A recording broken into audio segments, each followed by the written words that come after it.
Say you're at an art museum for the day.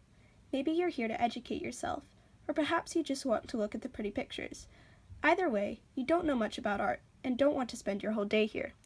Luckily for you, the museum has recently opened a special exhibit that features the greatest pieces of art and sculpture dating back to the Renaissance. It's perfect. You start with the first painting, Botticelli's Birth of Venus. You think it's nice. The brushstrokes are smooth, and the people look fairly realistic. It's pretty impressive. You move on a few paintings, glancing at them as you walk by. You notice most of them are paintings of Jesus. There are also a lot of naked people. Things stay pretty similar up through Impressionism, though you see much less of Jesus. The art you see is always really lifelike, and usually depicts something tangible, like a person or a place. However, something happens as you move into the modern period, and things start to get weird. You see a piece that looks like what would happen if you dropped a paint bucket on a canvas. Another is a photograph of an electric chair with an orange filter.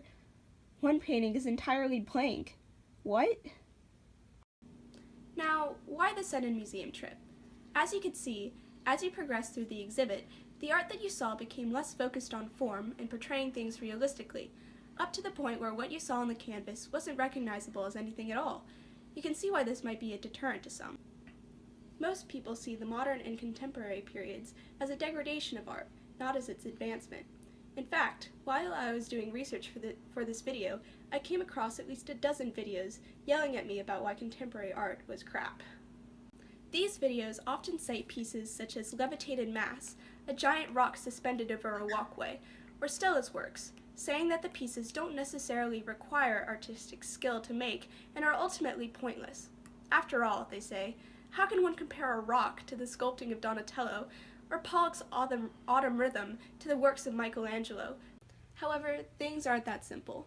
While the art of the Renaissance certainly placed more importance in form than the modern period, art during this period was largely commissioned by rich families in the Catholic Church, and therefore was most often created to portray rich merchants and biblical figures. Art was not a medium available to or enjoyed by the majority of the public.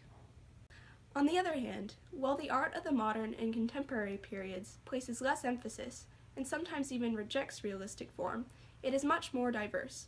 Art from these periods encompasses people from all walks of life, not just a few grumpy white men.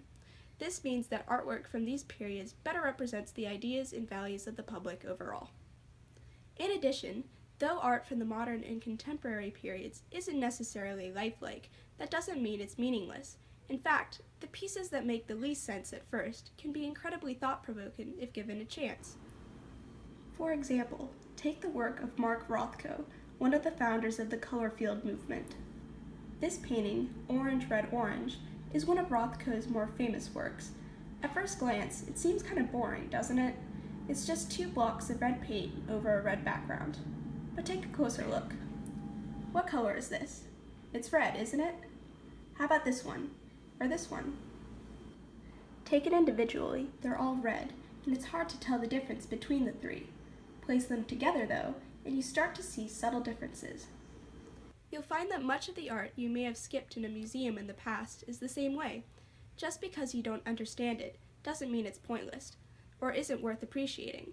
It just takes some deeper thinking, or a little historical context. So the next time you happen to be in an art gallery, or see some contemporary art in the headlines, maybe just take a moment to stop where you normally wouldn't. It might just be worth a look.